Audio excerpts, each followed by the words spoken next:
Hey guys, this is Stan Prokopenko. Welcome to another episode of Proko. I recommend you watch my previous video in which I cover the anatomy of the nose.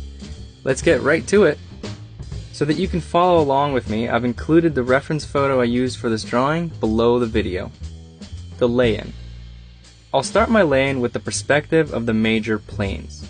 I want to define the perimeters of these planes first and make sure the width to height relationship is correct.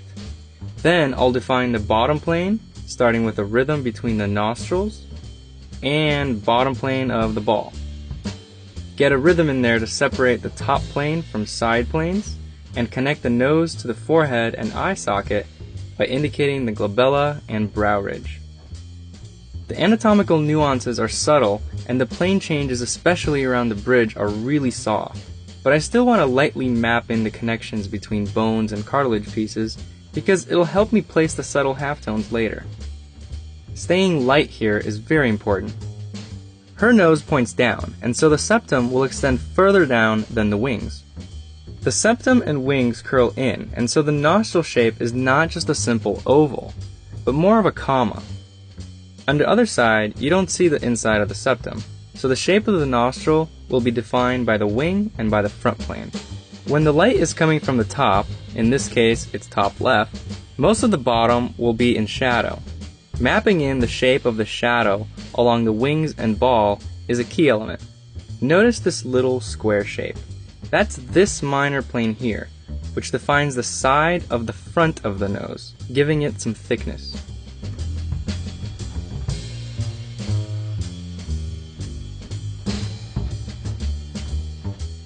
Two values. I'll add the cast shadow from the nose and group this entire mass into one shadow value. Even though I see variations of value within the shadow, like this reflection under the nostril, those light values are still part of the shadow family.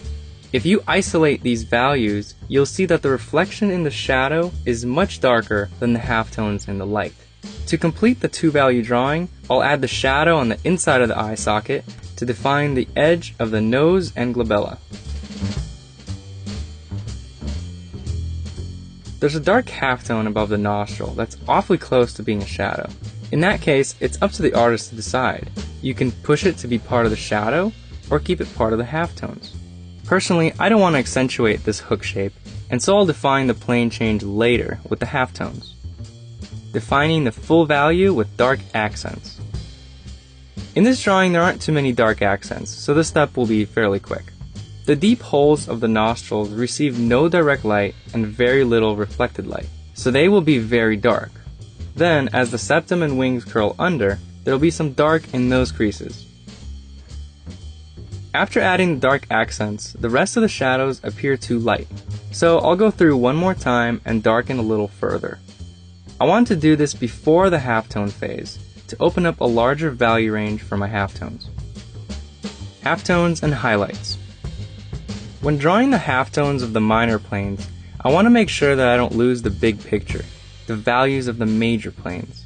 The light is coming from the top, so the bottom plane will be in shadow, the top plane will be the lightest, and the side planes in halftone.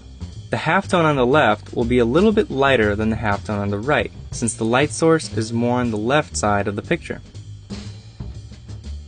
The ball of the nose will usually have darker halftones because of the redness of the blood under the skin.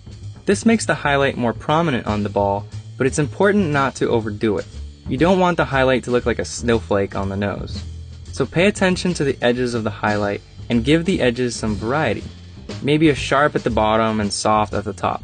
There's many ways of designing it. The important thing is that you give it some thought. The top of the ball goes into halftone and the highlight disappears. At the connection of the ball to the bridge, another highlight begins and continues up to the glabella where it fades out really soft.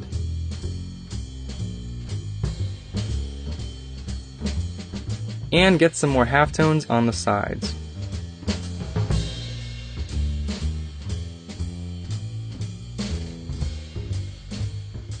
Clean up edges and shapes.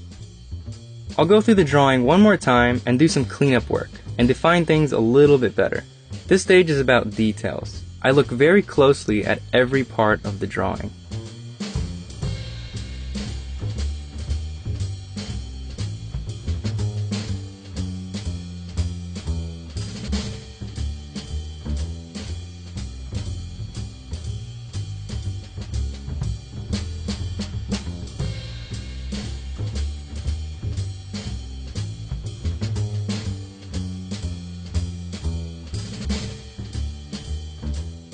So as usual, I'm giving away this drawing, but this time I'll give it to one of my mailing list subscribers.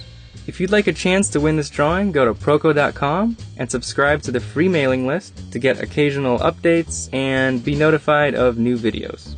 I'll pick a winner on October 12th, and we'll post the name of the winner below this video.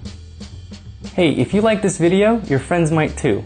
Please help me out and share this video on your favorite social network. And don't forget to subscribe to the newsletter on proko.com.